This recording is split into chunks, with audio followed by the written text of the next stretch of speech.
నమస్తే, welcome to Bharati TV. నేను బాపయ్య. నిన్నటి వరకు వైఎస్ఆర్ కాంగ్రెస్ పార్టీ అంటే జగన్, జగన్ అంటే వైఎస్ఆర్ కాంగ్రెస్ పార్టీ అన్నట్టుండేది. అయితే ఇప్పుడు మాత్రం వైఎస్ఆర్ కాంగ్రెస్ పార్టీలో ఆ వెనక ఉండి నడిపించే శక్తి అంతా జగన్తో పాటు జగన్ సతీమణి భారతి కూడా తీసుకున్నారని, ముఖ్యమైన నేతలతోటి ఆవిడ ఫోన్లో సంభాషణలు నిరుపుతున్నారని కూడా మనకిప్పుడు వార్తలు వస్తున్నాయి. సో వీటన్నిటి మీద వివరణ ఇచ్చేందుకు మనతోటి ప్రముఖ రాజకీయ విశ్లేషకులు ముప్పా అంకమ్మరావు గారు ఉన్నారు. సో నమస్కారం ముప్పా అంకమ్మరావు గారు. నమస్తే. సరే, ఏంటి సార్, ఇప్పుడు ప్రస్తుతం వైఎస్ఆర్ కాంగ్రెస్ పార్టీ రాజకీయ వ్యూహాలన్నీ కూడా భారతీ రెడ్డి గారి చేతిలోకి వెళుతున్నాయి అన్నట్టుగా ఒక టాక్ నడుస్తుంది. అలాగే ముఖ్యమైన నేతలతోటి, పార్టీ ముఖ్య నేతలతోటి ఆవిడే డైరెక్ట్ గా మాట్లాడుతున్నారని కూడా వార్తలు వస్తున్నాయి. ఈ సంకేతాలను ఎలా తీసుకోవచ్చు అంటే, లిక్కర్ కేసులు ఒక పక్కన వెంటబడుతుంటే జగన్మోహన్ రెడ్డి గారి తలుపు తడతాయేమో లిక్కర్ కేసులు. సో మనం ప్రొయాక్టివ్ గా ఉండాలి, పార్టీని చేతుల్లోకి తీసుకోకపోతే తర్వాత నడిపే వాళ్ళు ఎవరు అనే ఉద్దేశంతో భారతిరెడ్డి గారు రంగంలోకి దిగుతున్నారనుకోవచ్చా, లేకపోతే పార్టీకి నిజంగానే భారతిరెడ్డి గారి అవసరం ఉందా? అంటే ఇక్కడ జగన్మోహన్ రెడ్డికి సంబంధించి ఇప్పుడు దాకా అతనే సర్వాంతర్యామి, కానీ అతని వెనకమాలు ఉండి చక్రం తిప్పుతుంది భారతిరెడ్డి గారు అనే అభిప్రాయం చాలా రోజుల నుంచి ప్రజల్లో ఉన్నమాట కూడా వాస్తవమే. దాంట్లో కొన్ని పరిశీలించిన తర్వాత కొన్ని వాస్తవాలు కూడా కనపడతా ఉన్నాయి. అది జరుగుతున్న పరిణామాలు గమనించిన వాళ్ళకి జగన్మోహన్ రెడ్డి పార్టీలో పేరుకు మాత్రమే జగన్మోహన్ రెడ్డి, రాజశేఖర రెడ్డి కొడుకు కాబట్టి రాజశేఖర రెడ్డి గారి లెగసీని కంటిన్యూ చేయాలనే ఉద్దేశంతో, కొడుకైతేనే ప్రజలు ఆదరిస్తారన్న ఉద్దేశంతో జగన్మోహన్ రెడ్డి రావటం కూడా జరిగింది. అదే విధంగా కొనసాగుతున్నారు. రాజశేఖర రెడ్డి, జగన్మోహన్ రెడ్డి ప్రభావం ఎంతో మన ఎన్నికల్లో తేలిపోయింది కాబట్టి అంతకుముందు రాజశేఖర రెడ్డి కొడుకుగా ప్రజల్లో ప్రజాదరణ, అతను ఏదో చేశాడు రాష్ట్రానికి, ప్రజలకు ఏదో మేలు చేశాడని చెప్పని వీళ్ళు ఊదిన బాకాకి ప్రజలందరూ కూడా ఆకర్షితులైపోయి జగన్మోహన్ రెడ్డికి దోషిపెట్టిన విషయాన్ని కూడా మర్చిపోయే విధంగా వాళ్ళు మరుగున పరిచే విధంగా చేయడం కూడా జరిగింది. 2019 ఒక అవకాశం అనే దాని మీద ఆ రోజు విజయవంతం అయ్యారు, ముఖ్యమంత్రి అయ్యాడు. ఆంధ్ర రాష్ట్రం ఏ విధంగా అయిందో చూసాం. ఇప్పుడు పార్టీ 11 స్థానాలకు పరిమితం అయిపోయిన తర్వాత జగన్మోహన్ రెడ్డి పరిపాలన అంటే దాని వెనకమాల ఎవరున్నారు ఏంటి అనేది తీసి పక్కన పడేస్తే ముఖ్యమంత్రిగా జగన్మోహన్ రెడ్డి వైఫల్యం చెందాడనేది స్పష్టంగా అర్థమైపోయిన తర్వాత 5 సంవత్సరాలు ఆంధ్ర రాష్ట్రంలో జరిగిన అరాచకానికి సంబంధించి ప్రజలు ఓర్పుగా 5 సంవత్సరాలు బరాయించేసి ప్రజా తీర్పు అనేది 2024లో వాళ్ళు స్పష్టంగా జూన్ 4వ తారీఖున ఫలితాలు వచ్చినాయి.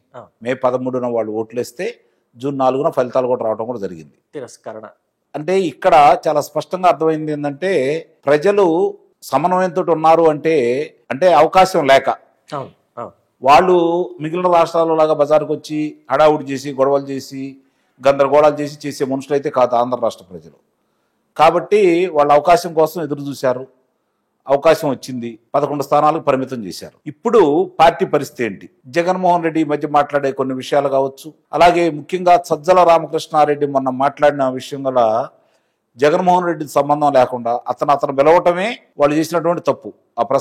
ఏదైతే ఆ తర్వాత అతను మాట్లాడిన విధానం కావచ్చు, ఆ తర్వాత మొన్న అవినాష్ రెడ్డి మాట్లాడిన విధానం కావచ్చు, ఇవన్నీ చూసుకుంటా ఉంటే లిక్కర్ కుంభకోణంలో నిస్సందేహంగా జగన్మోహన్ రెడ్డిని అరెస్ట్ చేయబోతున్నారనే అంశం అనేది వాళ్ళకు కూడా అర్థమైపోయింది, సుస్పష్టంగా అర్థమైపోయింది. ఈ పరిస్థితుల్లో పార్టీ నడిపేది ఎవరు? వేరే వాళ్ళ చేతుల్లోకి వెళ్తే పార్టీ మళ్ళీ వీళ్ళ చేతుల్లోకి వస్తుందా?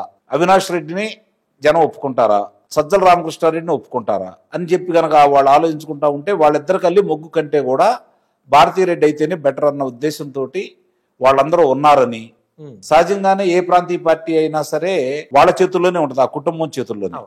వేరే వాళ్ళకి అప్పచెప్పడానికి ఒప్పుకోరు వాళ్ళు. తప్పనిసరి పరిస్థితుల్లో ఇక వాళ్ళ ఊరు లేకపోతే తప్ప వేరే వాళ్ళకి అప్పచెప్పడానికి ఒప్పుకోరు. ప్రజలు కూడా ఒక రకంగా దానికి ఆసక్తి చూపరు. ఇక్కడ కూడా అదే జరుగుతుంది. కాబట్టి ఎప్పటి నుంచో చాలా కార్యక్రమాలు ఆమె చక్కబెడుతుందనే విషయం చెప్పుకుంటా ఉన్నారు. కొన్ని వాస్తవాలు కూడా కనపడుతున్నాయి. కాబట్టి ముఖ్యంగా ఈ లిక్కర కుంభకోణంలో బాలాజీ గోవిందప్ప పాత్ర వీళ్ళందరినీ చూసుకున్న తర్వాత నిస్సందేహంగా జగన్మోహన్ రెడ్డి సతీమణి ఆమె ఈ ఎన్నికలకు సంబంధించి ఇప్పుడు జరుగుతున్న పరిణామాలను దృష్టిలో పెట్టుకొని, భవిష్యత్తు ఎన్నికలను దృష్టిలో పెట్టుకొని పార్టీని తిరిగి బాధ్యతలు ఆమె తీసుకుంటేనే పార్టీ నిలబడుతుందన్న ఉద్దేశం వాళ్ళకు ఉన్నట్టు స్పష్టంగా అయిపోతా ఉంది. దాంతోపాటు ఆమెకు కూడా అదే కోరిక ఉంది కాబట్టి ఇప్పటి వరకు ఆమె చక్రం తిప్పారనే అభిప్రాయం కూడా ఉంది. కొన్ని విషయాల్లో స్పష్టంగా కనపడుతున్నాయి. కాబట్టి ముఖ్యంగా రాజశేఖర్ రెడ్డి కుటుంబాన్ని జగన్మోహన్ రెడ్డి, అదే ఇందాక నేను చెప్పినట్లు రాజశేఖర్ రెడ్డి లెగసీని కొనసాగించాలి అంటే రాజశేఖర్ రెడ్డి గారి అబ్బాయి జగన్మోహన్ రెడ్డి ముఖ్యం. కాబట్టి ఇప్పుడు జగన్మోహన్ రెడ్డి కంటే కూడా జగన్మోహన్ రెడ్డి పరిస్థితి ఏంటో అర్థమైపోయింది. కాబట్టి అప్పుడు జగన్మోహన్ రెడ్డిని బాగా ఊహించుకుని వాళ్ళు కూడా వాళ్ళ కుటుంబాన్ని, ముఖ్యంగా సత్యమణి గారిని కావచ్చు, లేకపోతే షర్మిల గారిని కావచ్చు, అంటే సత్యమణి విజయలక్ష్మి గారిని కావచ్చు, షర్మిల గారిని కావచ్చు, అలాగే వివేకానంద రెడ్డి గారి చంపేసిన విధానం కావచ్చు, చనిపోయిన తర్వాత ఆయన హత్య చేసిన తర్వాత వాళ్ళని కాపాడే విధానం కావచ్చు, అలాగే వాళ్ళ అమ్మాయిని వ్యక్తిత్వ హననం చేస్తూ వాళ్ళ పత్రికలో వాళ్ళ ప్రసార మాధ్యమంలో పుంకాలుగా కథలు రాసిన విధానం కావచ్చు, వీటన్నిటి కూడా ఒక పద్ధతి ప్రకారం రాజశేఖర రెడ్డి కుటుంబాన్ని పార్టీకి దూరం చేశారు. ఇది గమనించుకోవాలి బాగా. కాబట్టి ఇప్పుడు రాజశేఖర రెడ్డి లెగసీని కొడుకేటు కొనసాగించలేకపోతున్నాడు. కాబట్టి ఇప్పుడు పార్టీలో తన మనుషుల్లో ఎవరైతే ఉన్నారో సజ్జల రామకృష్ణారెడ్డి కావచ్చు, ఇంకా కొంతమంది బాలాజీ గోవిందప్ప ఇలాంటి వాళ్ళని పెట్టుకొని చక్రం తిప్పారు. కాబట్టి తిరిగి మళ్ళీ వాళ్ళ కంటే కూడా తనే తీసుకుంటే ఎలా ఉంటుందన్న ఆలోచనలో అది ఆ ముందుకు వస్తున్నట్టుగా కళ్ళ ముందు కనపడతా ఉంది. ఎందుకంటే వాళ్ళకి రాజకీయం అనేది అవసరం. సో అయితే ఇక్కడ వైఎస్ఆర్ ఫ్యామిలీని దూరం చేసే క్రమంలో వాళ్ళ పత్రికల్లోనే విధాలుగా కథనాలు రాయించి వాళ్ళని దూరం పెట్టారు, వాళ్ళని వ్యక్తిత్వ హననం చేశారు అనేది కూడా ఒక రకంగా ఒప్పుకోక తీరని వాస్తవాలు. ఒప్పుకునేది ఏముంది, కళ్ళ ముందు కనపడుతున్న తర్వాత. సో అయితే వాళ్ళైతే కథనాలు రాయొచ్చు, కానీ వాళ్ళకి సంబంధించి ఏ కథనం ఎదుటి వాళ్ళు రాసినా లీగల్ నోటీసులు పంపించే ఈ సంస్కృతి ఎలా చూడొచ్చు సార్ దీన్ని? అంటే ఈనాడుకి లీగల్ నోటీస్ పంపించారని చెప్పేసి ఒక వార్త స్పెక్యులేట్ అవుతుంది. అంటే నిన్న సిట్టు సోదాలు నిర్వహించిన దాంట్లో Shilo industries private limited, 4X impacts private limited కంపెనీల్లో ఏదైతే భారతీ రెడ్డి ఎదుగూరి సందిటి అనే పేరు గల ఇంకో మహిళ ఉందంట, మనకు తెలియదు ఇప్పుడు దాకా. సరే రేపొద్దున ఒకసారి ఆమె చెప్పింది కాబట్టి, వీళ్ళకి నోటీస్ ఇచ్చింది కాబట్టి వివరాలన్నీ బయటకు వస్తాయి. ఆ పేరు గల మహిళని డైరెక్ట్గా పెట్టుకున్నారు అంటే ఆ పేరు గల వాళ్ళు ఎదురింటంటే వీళ్ళకి సంబంధించిన కుటుంబం కాబట్టి ఎవరో బయటికి రావాల్సిన ఆవశ్యకత అయితే ఉంది. ఇప్పుడు ఆమె నోటీస్ ఇచ్చింది కాబట్టి ఆ విషయాలు కూడా బయటికి తీస్తారు. ఈనాడులో ప్రచురితమైనటువంటి కథనానికి సంబంధించి ఆమెకి పరువు నష్టం అయినట్టుగా ఈరోజు వాళ్ళకి నోటీస్ ఇవ్వటం కూడా జరిగింది.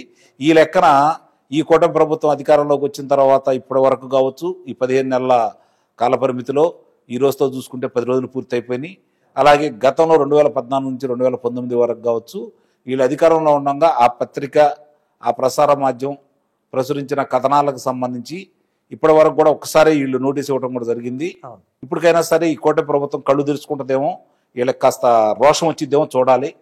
ఎందుకంటే సార్ గతంలో చిన్నబాబు చిరుతిళ్ళని, నారాసుర రక్త చరిత్రని, అదే చాలా అంశాలు ఈ కూటమి ప్రభుత్వం వచ్చిన తర్వాత లేనిపోయిన అంశాలు కావచ్చు, అబద్ధాలు ప్రచారం చేసే విషయంలో కావచ్చు, వాళ్ళు ఏ విధంగా వ్యవహరిస్తున్నారో చూస్తున్నారు. అందుకనే అన్నది వీళ్ళ కొంచెం రోషం పాసం ఏదన్నా ఉంటే కనీసం ఇప్పుడైనా నిరూపించుకోవాల్సిన ఆవశ్యకత ఉందని అయితే నేను భావిస్తున్నాను.